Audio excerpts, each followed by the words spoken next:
दान किया, उन्होंने संकल्प किया है। तो वैसे हिसाब से मैं निवेदन करूंगा कि इस अवसर पर हम सबका पाते मार्गदर्शन करें और पाते प्रदान करें। सत्यनारायण साहब।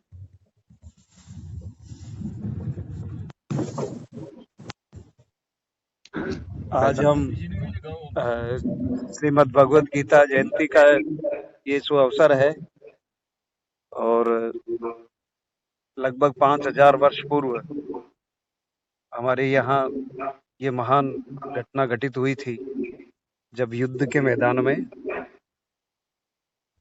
भगवान के मुख से गीता का प्रकटीकरण हुआ था। तो एक तरह से ये जयंती के बजाय गीता के प्राकट्य उत्सव के रूप में इसको हम जान सकते हैं।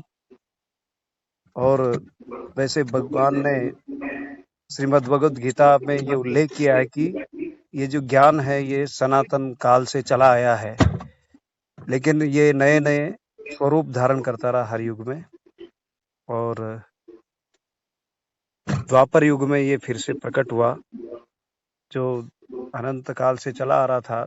कहा जाता है सूर्य ने और बाद में हमारे जो मनु है उन्होंने इस ज्ञान को निरंतर आगे बढ़ाया, और द्वापर में भगवान कृष्ण ने युद्ध के मैदान में अर्जुन को ये ज्ञान दिया था।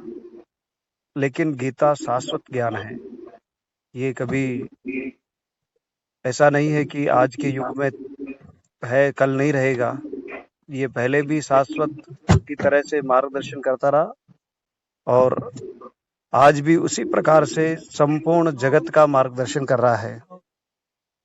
तो भगवत गीता के जो ज्ञान है उसका हम जब विश्लेषण करते हैं तब हमारे ध्यान में आता है कि हमारे लिए वर्तमान में भी श्रीमद् भगवद गीता किस तरह से जन जन के लिए उपयोगी है और मार्गदर्शक है। जब प्रथम अध्याय में संजय के मुख से गीता में कहा गया, धर्म क्षेत्रे कुरुक्षेत्रे समवेता युयुत्सवः मामका पांडवाश्चैव किम कुर्वत संजय। इस श्लोक से ही हम गीता का जो संपूर्ण ज्ञान है उसको विश्लेषण करके देखते हैं तो समझ में आता है, धर्म क्षेत्रे कुरुक्षेत्रे। धर्म क्षेत्र का अभिप्राय वर्तमान में अगर विश्लेषण करेंगे तो धर्म क्षेत्र यानी कर्तव्य का क्षेत्र, और कुरुक्षेत्र यानी जो कर्तव्य निर्धारण किए गए हैं उनका क्रियान्वयन करने का तरीका।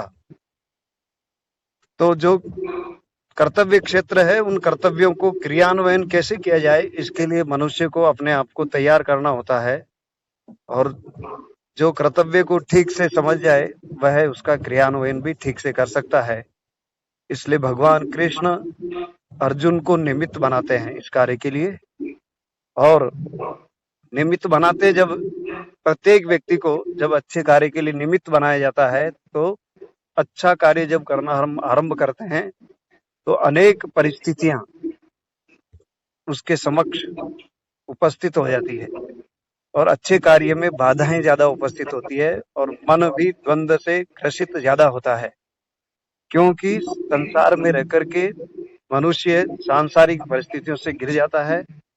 इसके कारण से संसार के रिश्ते नाते संबंध मोह ममता ये सब उसको रोकने का प्रयास करते हैं। ऐसा ही अर्जुन के साथ होता है, और जब अंतर्द्वंद में मनुष्य फंसता है तो उसको वह एक स्थिति में जाता है, उसको हमने विषाद कहा, विषाद।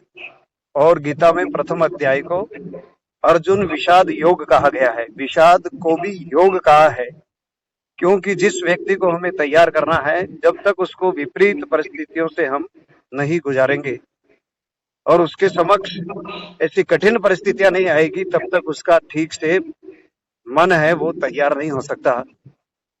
और भगवान कृष्ण इसी भूमिका को निभाते हैं।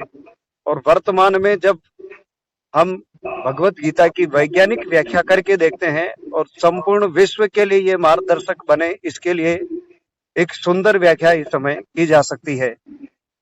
इस संसार में 3 प्रकार की ऊर्जा काम करती है।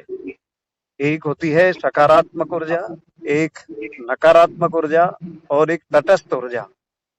लेकिन संसार की इन 3 ऊर्जाओं का भी मार्गदर्शन करने वाली एक चौथी ऊर्जा होती है, जो इस संसार से ऊपर होती है, उसको हम दिव्य ऊर्जा कहते हैं, जो स्वयं ईश्वर से प्रकट होती है। और आजकल हम जब देखते हैं, अध्ययन करते हैं, तो हर एक मनुष्य में और संपूर्ण जगत में भी ये 4 प्रकार की ऊर्जा काम कर रही है। जब हमारे मन में सात्विक विचार आते हैं, तब हम सकारात्मक ऊर्जा से ओतप्रोत होते हैं। लेकिन जब हमारे मन में निराशा, हताशा और विध्वंस या विनाश की ओर के विचार जब आते हैं, तो हमारे अंदर नकारात्मक ऊर्जा का प्रभाव बह रहा होता है। लेकिन कभी-कभी एक ऐसी ऊर्जा के बीच में भी जब हम होते हैं, तब तटस्थ होकर के हम चिंतन करते हैं कि कौन सा सही है, कौन सा गलत है। तब एक ऊर्जा जो काम करती है वो तटस्थ ऊर्जा है। और संपूर्ण महाभारत के युद्ध में हम इन 3 प्रकार की ऊर्जाओं को देखते हैं। सकारात्मक ऊर्जा का प्रतिनिधित्व पांडव कर रहे हैं, नकारात्मक ऊर्जा का प्रतिनिधित्व कौरव करते हैं। और जो संजय बीच में बैठकर ये सब कुछ निरपेक्ष भाव से देख करके वर्णन कर रहा है, वह उसकी तटस्थ ऊर्जा है। लेकिन सकारात्मक ऊर्जा को प्रेरणा देने का कार्य जो ऊर्जा करती है उसको दिव्य ऊर्जा कहा गया है, जिसका प्रतिनिधित्व भगवान कृष्ण कर रहे हैं। वर्तमान में भी ये स्थिति दिखाई देती है। और गीता में जो त्रिगुणात्मक प्रकृति का वर्णन किया गया है, सत्व, रज और तम, ये 3 गुण प्रत्येक जड़ चेतन सभी के अंदर विद्यमान है। हम देखेंगे पशुओं में भी 3 प्रकृति के पशु पाए जाएंगे। जब हम गौ माता की चर्चा करते हैं तो उसमें सत्व गुण की प्रधानता होती है। जब हम सिंह की बात करते हैं तो उसमें रजस की प्रधानता होती है। लेकिन हम ऐसे प्राणी और पशु भी देखते हैं जो निष्क्रिय होकर के और केवल निद्रावस्था या जड़ अवस्था में रहते हैं, उनके अंदर भी तमस होता है। ऐसे प्रकृति में, वनस्पति में भी और ऐसे ही मनुष्य में भी होता है। तो वर्तमान में जब हम अध्ययन करते हैं तो तत्व, रजस और तमस, ये 3 गुण प्रभावित पूरी दुनिया दिखाई देती है। आज सात्विक गुण से युक्त होकर के जो व्यक्ति कार्य कर रहे हैं, क्योंकि वो दिव्य ऊर्जा के ज्यादा निकट है। और नकारात्मक ऊर्जा भी काम कर रही है, वो थोड़ी सी दिव्य ऊर्जा से दूर हो गई है। और तटस्थ ऊर्जा दोनों के बीच होती है, और वह जो गुण प्रभावी होता है उसके साथ संलग्न हो जाती है। तो गीता वर्तमान में भी महाभारत का युद्ध प्रत्येक मनुष्य के अंदर और इस जगत में अभी भी हो रहा है। देवीय और आसुरी प्रकृति के मनुष्य आज भी है। तो तटस्थ समाज भी हमें दिखाई देता है। वह समाज उधर मुड़ जाता है जिधर जो तत्व, जो ऊर्जा सात्व और यानी नकारात्मक और सकारात्मक में जो प्रभावी होता हुआ दिखाई देता है, उसकी तरफ मुड़ जाते हैं। तो अब एक विषय आता है कि भगवान कृष्ण अर्जुन को दिव्य ऊर्जा अर्थात अपने निकट ला करके एक योग्य और समर्थ व्यक्तित्व के रूप में खड़ा करना चाहते हैं। इस दृष्टि से जब विचार हम करते हैं तो दूसरे अध्याय में गीता के भगवान कृष्ण अर्जुन को एक प्रेरणा देते हुए खड़ा करने की, जब वह हताश निराश होकर के और अपने अस्त्र शस्त्र को रथ के पीछे रख देता है और कहता है कि मैं अब योग्य नहीं रहा, मैं कुछ कर नहीं सकता, लड़ नहीं सकता, मेरे कर्तव्य का पालन नहीं कर सकता, तब भगवान कृष्ण उसको कहते हैं क्षुद्रम हृदयम दौर्बल्यम त्यक्तो उत्तिष्ठ परंतप। हे अर्जुन, अपने क्षुद्र हृदय दुर्बलता को त्यागो और अपने कर्तव्य के पालन के लिए खड़े हो जाओ। एक दिव्य ऊर्जा का प्रेरणा की ये प्रथम पंक्ति है जो हर एक मनुष्य के लिए भी उपयोगी है। क्योंकि जब तक कोई भी मनुष्य अपने हृदय की दुर्बलता को नहीं त्याग देता, तब तक वह खड़ा नहीं हो सकता। और जैसे ही वो हृदय की दुर्बलता को छोड़ता है, एक आत्मविश्वास, एक संकल्प उसके अंदर निर्मित होता है। और फिर भगवान कृष्ण इस क्षुद्र हृदय दुर्बलता को जो अर्जुन के अंदर पैदा हो गई है, उसको दूर करने के लिए उसको ठीक दिशा देते हैं एक एक करके। और क्योंकि उसको अपने शरीर से मोह, और वह चिंतन कर रहा है कि मैं अपने गुरुजनों की हत्या मेरे हाथ से हो जाएगी, ये मर जाएंगे, वो मर जाएंगे, तब भगवान कृष्ण कहते हैं कि ये शरीर है, तूने इसको ही सब कुछ मान लिया है, ये आज है कल नहीं रहेगा, नश्वर है, समाप्त हो जाने वाला है, इसलिए इससे ऊपर उठ करके सोचो और तुम अपने आप के बारे में विचार करो। तुम अजर अमर आत्मा हो जो कभी नष्ट नहीं हो सकती, जिसमें कभी विकार नहीं आ सकता। जिस तरह से वस्त्र पुराने हो जाने पर हम उनको बदल देते हैं और नए वस्त्र धारण करते हैं, इस प्रकार से आत्मा भी देह के जीर्ण शीर्ण होने पर इसको छोड़ देती है, फिर से नए शरीर को धारण कर लेती है। इसलिए जो शाश्वत तत्व है वह तू है। जब तक तू अपने नाम और रूप को ही सब कुछ मानता रहेगा, तब तक अपने कर्तव्य का पालन नहीं कर सकता। फिर भगवान कृष्ण उसको स्थित प्रज्ञ कैसा होता है, तुझे स्थित प्रज्ञ बनना है, ये विस्तार से स्पष्ट करते हैं। और फिर भगवान कृष्ण उसको कहते हैं कि 4 प्रकार की योग को मनुष्य धारण करके अपने आप को समर्थ बना सकता है। इसलिए आगे के अध्यायों में समन्वित योग, इसको ठीक से अर्जुन को खड़ा करने के लिए भगवान एक एक योग को उसके अंदर लाने का प्रयास करते हैं, क्योंकि इस संसार में भी आज 4 प्रकार के स्वभाव के लोग हैं जो अपने अपने स्वभाव के अनुसार चलते हैं। अब भगवान कृष्ण ने अर्जुन के लिए ही नहीं, संपूर्ण जगत के सभी मनुष्यों के स्वभाव के अनुकूल मार्ग अपनाने के लिए पथ बताया। उसमें उन्होंने पहला बताया कर्म योग। कर्मठ लोग है वह कर्म योग को धारण करके इस संसार में आगे बढ़ सकते हैं। कर्मठ बनने के लिए, कर्म योग को धारण करने के लिए उन्होंने कहा निष्काम कर्म योग। मनुष्य क्या करता है, जब कर्म आरंभ करता है तो वो सोचता है मैं कर रहा हूं, तो वह उसकी फल आकांक्षा के अंदर फंस जाता है। और जब कर्म करते करते उसकी आकांक्षा इतनी गहरी हो जाती है तो वो कर्म भूल जाता है और फल की तरफ अधिक ध्यान देना शुरू करता है। फलस्वरूप उसको परिणाम अगर प्रतिकूल प्राप्त हुआ तो वो निराश हताश हो जाता है, और अनुकूल प्राप्त हुआ तो वो उस फल को प्राप्त करके कर्म को भी छोड़ देता है। इसलिए आवश्यक हो जाता है कि एक मनुष्य जीवन भर ठीक से कर्म करता रहे। इसके लिए एक मार्ग बताया निष्काम कर्म का योग। अगर कर्म करते रहें और फल क्या मिला नहीं मिलेगा इसकी इच्छा नहीं करते हुए, प्रत्येक क्षण को ईश्वर को अर्पित करते हुए कि मैं निमित्त मात्र बनकर बना हूं और मुझे निमित्त बनकर के पूर्ण ऊर्जा के साथ इस कर्म को करते रहना है। और जब इस तरह के मार्ग से गुजरता है तो एक कर्मठ योद्धा, एक कर्मयोगी की तरह मनुष्य तैयार होता है। फिर भगवान कृष्ण कहते हैं कि सारे लोग कर्मठ नहीं हो सकते। कुछ लोग जिनकी ज्ञान समझ के रास्ते पर जाना चाहते हैं, वो ज्ञान योग को धारण करते हैं, उस मार्ग पर बढ़ते हैं। इसलिए भगवान कृष्ण कहते हैं कि ध्यान योग अर्थात, इसके लिए वो कहते हैं कि साक्षी बनकर के तुम जब इस संसार में अपने जीवन को जिएगा तो ठीक से कार्य को कर सकता है। अब साक्षी का मतलब है कि मनुष्य फंस जाता है नाम और रूप के अंदर। नाम भी उसको संसार ने दिया है, केवल इसलिए दिया गया है कि एक व्यवस्था बनी रहे संसार में, इसलिए केवल व्यवस्था निर्मित के लिए नाम दिए जाते हैं। लेकिन एक व्यक्ति मेरा नाम हो, प्रसिद्धि हो, इसके लिए जीवन भर दौड़ता रहता है और पूरी शक्ति उस तरफ लगा देता है।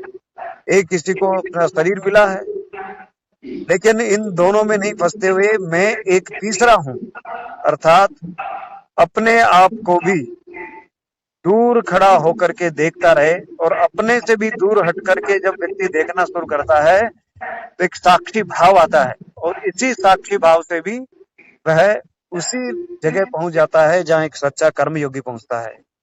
फिर भगवान कृष्ण आगे कहते हैं, तीसरा मार्ग को बताते हैं, कहते हैं ध्यान योग। बहुत बार व्यक्ति कर्मठ व्यक्ति कर्म करके आगे बढ़ता है, एक ज्ञानी व्यक्ति साक्षी भाव से आगे बढ़ता है, लेकिन कुछ व्यक्ति होते हैं जो बुद्धि से युक्त होते हैं, और बुद्धि से युक्त व्यक्ति की ऊर्जा को भी केंद्रीभूत कैसे किया जा सकता है, उसका मार्ग है ध्यान। अब ध्यान का अभिप्राय गहराई में भगवान कृष्ण कहते हैं कि जब हम 24 घंटे अपना जीवन जीते हैं, उठने से लेकर सोने तक, यहाँ तक भी सोते रहने तक भी सोते हैं, वो कालखंड भी उन्होंने गिना है। क्योंकि इस तरह से जब वो कहते हैं कि ज्ञान योग और कर्म योग से ऊपर उठकर ध्यान में आया, तो संपूर्ण क्रियाएं वो भगवान को अर्पित करते हुए और एकाग्र होकर के करें। अर्थात कैसे, जैसे वह जल को ग्रहण करता है तो उस समय जल पर पूरा ध्यान दे, और ध्यान का अर्थ होता है कि वह जल में उस ईश्वर के स्वरूप को देख करके उसको ग्रहण करे, तो उसका पूरा ध्यान जल को पीते हुए ईश्वर के स्वरूप के ध्यान के अंदर निहित होगा। ऐसे ही अगर वह भोजन करता है तो उस समय भी वह ये चिंतन करते हुए प्रत्येक ग्रास को ग्रहण करे कि मैं जो ग्रहण कर रहा हूं उसमें भी कण कण में भगवान समाया है, और वह सब मेरे अंदर भगवान ही उतर रहा है। और ये ध्यान जब उसकी हर क्रिया में ऐसे ध्यान रहता है तो वह एक ध्यान योगी के रूप में खड़ा हो जाता है। चौथा मार्ग बताते हैं राजयोगी का। 90वें अध्याय में राज विद्या राजगुह्य योग के अंदर भगवान कृष्ण ये स्पष्ट रूप से कहते हैं कि बहुत सारे मनुष्य ऐसे हैं जिनको निरंतर अभ्यास करते रहने से ही योग्यता प्राप्त होती है। इसलिए वो अभ्यासेन तो कौनते ही है, भगवान कृष्ण अर्जुन को कहते हैं, अर्जुन अगर तू इन 3 माध्यमों के तरीकों के माध्यम से भी अगर नहीं पहुंच सकता तो चौथा मार्ग और है, वह है राजयोग, जिसमें अष्टांग योग समाहित हो जाता है। यम नियम आसन प्राणायाम प्रत्याहार धारणा और ध्यान समाधि, ये सभी राजयोग के मार्ग है। इनके अभ्यास के द्वारा भी मनुष्य पूर्णता को प्राप्त कर सकता है। इस तरह से एक योगी के रूप में जब मनुष्य अपने स्वभाव के अनुसार मार्ग को अपना करके चलता है तो भी वह उस पूर्णता को प्राप्त कर लेता है। और फिर आगे भगवान कृष्ण कहते हैं कि अर्जुन तू अगर इस तरह से अपने आप को खड़ा नहीं करेगा, और जिस तरह से तेरे को दायित्व मिला है और जिस कर्तव्य क्षेत्र को में रह करके तुझे धर्म और विजय की ओर बढ़ना है, सत्य की विजय की ओर बढ़ना है, इसलिए अगर तूने अपने जीवन को ऐसे नहीं जिया तो बाकी समाज भी तेरे को देख करके वैसे ही हो जाएगा। इसलिए भगवान कृष्ण उसको एक श्लोक के माध्यम से कहते हैं, यद यदा चरति श्रेष्ठ है तत्तदेवे तरो जनः स यत् प्रमाणम कुरुते लोकस तदु अनुवर्तते। हे अर्जुन, जैसे जैसे श्रेष्ठ लोग आचरण करते हैं समाज में, उनको प्रामाणिक मानते हुए बाकी समाज भी वैसे ही चलना शुरू कर देता है, और फिर एक व्यक्ति के आचरण का प्रभाव समाज में व्यापक रूप से पड़ता है। इसलिए जिनको बड़े दायित्व मिले हैं और बड़े दायित्व लेकर के जो काम कर रहे हैं, उनको तो अपने जीवन को ठीक से संभाल करके चलना ही पड़ेगा। अगर उनकी छोटी सी भी गलती उनके द्वारा हुई तो समाज के अंदर बाकी लोगों पर भी उसका प्रभाव जाने वाला है। लेकिन श्रेष्ठ जीवन जी करके समाज में भी अनेक अनेक लोग उनका अनुकरण करते हुए वैसे ही खड़े होते जाएंगे। इसको गीता में लोक संग्रह का कार्य कहा गया है, और वर्तमान में ऐसे लोक संग्रह के कार्य करने वाले लोगों की बहुत बड़ी आवश्यकता है इस कलयुग में। अगर निष्क्रिय होकर के केवल पूजा पाठ क्रिया कांड में उलझ गए तो जिस तरह से हम सोमनाथ को भी नहीं बचा पाए, हजारों पंडित होते हुए भी, हमने कहीं हमारे मंदिरों को पूजा पाठ हमारे सामने होते हुए टूटते देखा, क्योंकि जो व्यक्ति समाज में लोक संग्रही बनकर के समाज को खड़ा नहीं करता, उनके देवता भी उनका सहयोग नहीं करते हैं, ईश्वर भी उनका सहभागी नहीं होता है। इसलिए भगवान कृष्ण उसको कहते हैं, एक श्लोक के माध्यम से अर्जुन को प्रेरित करते हुए कहते हैं, सक्ता कुर्याद विद्वांसो यथा कुर्वन्ति भारत है कुर्याद विद्वान तथा शक्त है चिकीर्षु लोक संग्रहम। जिस तरह से हे अर्जुन, श्रेष्ठ और महामानव भगवान की भक्ति करते हुए, उससे जुड़ते हुए भी संसार के किसी कर्म को नहीं छोड़ते हैं और संपूर्ण संसार में सक्रिय रह करके प्रत्येक व्यक्ति के पास पहुंचकर उसका मार्गदर्शन भी करते रहते हैं और ईश्वर का ध्यान और भक्ति भी करते रहते हैं। इसलिए तुम भी उनकी तरह से ईश्वर का अनुगामी होकर के भक्ति करते हुए भी लोक संग्रह के कार्य में निरत हो जा, तभी इस संसार में धर्म की विजय हो सकती है। और आगे जब भगवान 4वें अध्याय में जब एक संकल्प के साथ उसको कहते हैं कि मैं भी लोक संग्रह के कार्य को करने के लिए हर युग में प्रकट होता हूँ। लेकिन बहुत बार हम इस श्लोक का बार बार पाठ किया है और महाभारत में भी हमने कई बार महाभारत सीरियल आया उसमें भी सुना है, लेकिन हम ठीक से अर्थ नहीं समझ पाए। और वो श्लोक हमने सुना है, यदा यदा हि धर्मस्य ग्लानिर्भवति भारत अभ्युत्थानम् अधर्मस्य तदात्मानं सृजाम्यहम् परित्राणाय साधूनां विनाशाय च दुष्कृतां धर्म संस्थापनार्थाय संभवामि युगे युगे। इसका अभिप्राय हम इतना समझ लेते हैं कि हर युग में भगवान कृष्ण स्वयं आएंगे, अवतार लेंगे और संपूर्ण संसार में धर्म की स्थापना के लिए, साधुओं की रक्षा के लिए, दुष्टों के विनाश के लिए और फिर हर युग में आते रहेंगे। जब भगवान ने ये कहा संभवामि युगे युगे, मैं हर युग में आऊंगा, तो किस रूप में? तो आज सत्व गुण से प्रधान व्यक्ति देवीय संस्कृति के गुणों को लेकर के और महान हिंदुत्व के विचार को लेकर के और महान संस्कृति को लेकर के लोग चल रहे हैं, वो कृष्ण का ही स्वरूप है। और भगवान कृष्ण जब कोई भी व्यक्ति अच्छे कार्य का और महान धर्म की स्थापना के लिए अपने जीवन को लगाता है, तो भगवान स्वयं कहते हैं कि मैं उसके अंदर प्रकट हो जाता हूँ। प्रकट होकर के मैं स्वयं वही कर रहा होता हूँ जो मैंने संकल्प लिया है। इसलिए अच्छे कार्य की तरफ जब हम बढ़ेंगे तो निश्चित रूप से इतना विश्वास हम सबको होना चाहिए कि हमारे अंदर स्वयं भगवान कृष्ण प्रकट होकर के हमारे द्वारा वह कार्य धर्म का करवा रहे हैं। इसलिए धर्म की जब हम बात करते हैं तो बहुत बार इसका भी अभिप्राय ठीक से समझ नहीं पाते हैं। जब उन्होंने कहा स्वधर्मम निधनम श्रेय पर धर्मो भयावह, यहाँ धर्म का अर्थ कर्तव्य है, जो अपना निज स्वभाव है। और कर्तव्य की जब बात करते हैं तो भगवान कृष्ण इस धर्म की और विशद व्याख्या करते हुए कहते हैं, धर्म का अर्थ है ईश्वर के द्वारा बनाए हुए शाश्वत नियम, जिन नियमों से संपूर्ण ब्रह्मांड में चराचर जगत संचालित हो रहा है। हमारी देह, हमारे अंग उपांग सभी उन नियमों से चल रहे हैं, वही सब मिलकर के धर्म कहा जाता है, जिसको आज विज्ञान कहा जाता है। विज्ञान जिन नियमों से चल रहा है उसको भी धर्म ही कहा जाता है। जो शाश्वत नियम जिनसे व्यवस्था निर्मित होती है जगत में, चराचर जगत में व्यवस्थाएं बनी हुई है, उसी को धर्म कहा जाता है। उसी की स्थापना हम सबको करनी है। इसलिए भगवान कृष्ण आगे कहते हैं कि अगर हम अपने आप को तैयार करके धर्म योद्धा की तरफ जब हम आगे बढ़ने लगेंगे तो हम अपने आप को किस तरह से तैयार करना है, तो एक सूत्र बताते हैं, योगः कर्मसु कौशलम।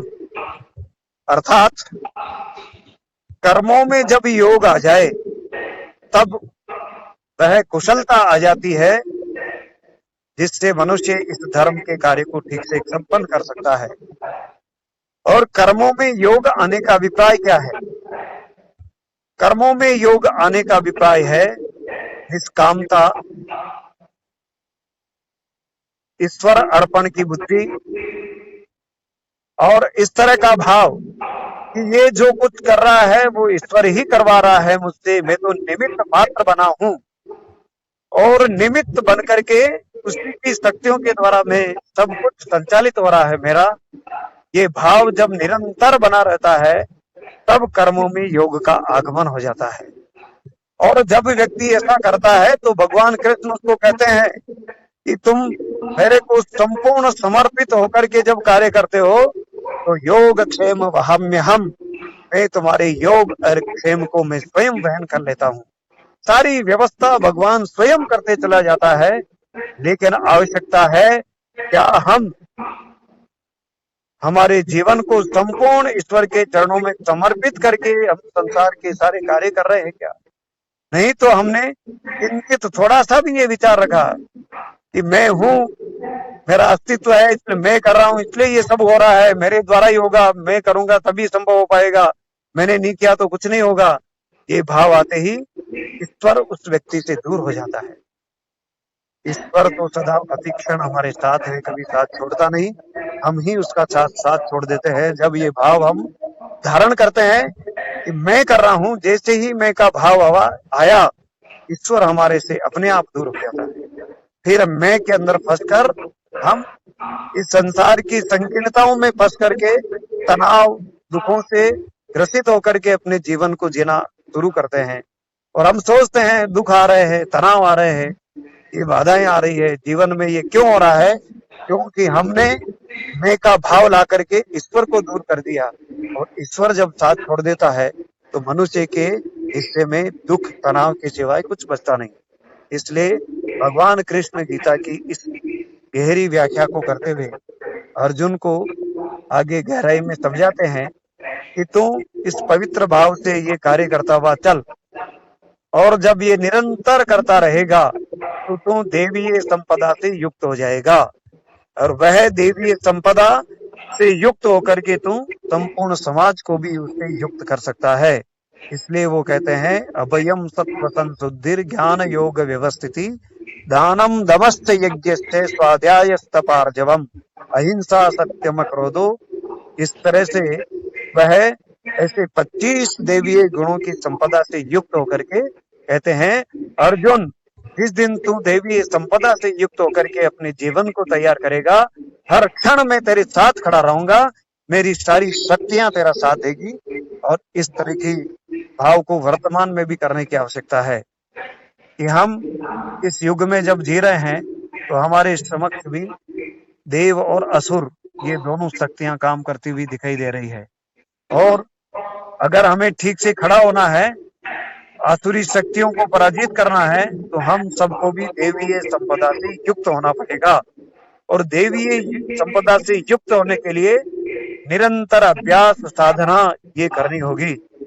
निरंतर साधना और निरंतर अभ्यास के लिए हमें किसी न किसी माध्यम को चुनना पड़ेगा। उसमें कोई संगठन हो सकता है, कोई ऐसा महान विचार हो सकता है जो इस संपूर्ण विश्व में इस महान ध्येय को लेकर के चलने वाला है। और इस जगत में जब हम बात करते हैं तो भारत इसका प्रतिनिधित्व कर रहा है, भारतीय संस्कृति इसका प्रतिनिधित्व कर रही है। तो इस कालखंड में भी निराश और हताश हुए काफी अर्जुन बैठे हुए हैं, उनको भी हमें खड़ा करना होगा। घर घर जाकर उनके दरवाजे खटखटाने होंगे, प्रतिदिन उसको किसी स्थान पर ला करके खड़ा करना होगा, प्रशिक्षण देना होगा, अभ्यास कराना होगा। इसके लिए आवश्यकता है समय की। बिना समय दिए हम श्रीमद् भगवद गीता को समाज में स्थापित नहीं कर सकते। अब आने वाले समय में गीता केवल पाठ और पठन का विषय नहीं बने, गीता युद्ध के मैदान में प्रकट हुई थी और फिर से इस समाज क्षेत्र के मैदान में फिर जीवंत होनी चाहिए। और जीवंत करने का दायित्व हम सभी लोगों का है। जब हम कंधे से कंधे मिलाकर ठीक से फिर से इस सम्रांगण में धर्म क्षेत्र और कुरुक्षेत्र में खड़े होकर के, और इस भगवान कृष्ण ने जिस तरह से युद्ध के मैदान में इसका प्रकटीकरण किया था, आज फिर से संपूर्ण भारतवर्ष की गली कूचे घर घर के अंदर जा करके हमें एक नव संदेश के रूप में इसको प्रकट करना होगा। और नई पीढ़ी को ये संदेश देना होगा कि हम किस तरह से अपने भारतवर्ष को खड़ा कर सकते हैं। और भगवान कृष्ण ने जिस तरह से उस कालखंड में भी विपरीत परिस्थितियों में भी इस भारत माता को जगत गुरु के रूप में स्थापित किया था, वैसा ही समय फिर आया है। इसलिए विभिन्न प्रकार के और भी सिद्धांत विचार श्रीमद् भगवद गीता में आए हैं, वो बराबर हम पठन भी करें, अध्ययन भी करें, मनन भी करें और उनका जीवन में क्रियान्वयन भी करें। ऐसी अपेक्षा के साथ हम श्रीमद् भगवद गीता के ज्ञान को धारण करें। इतना ही आप सबसे निवेदन है। ओम शांति शांति शांति।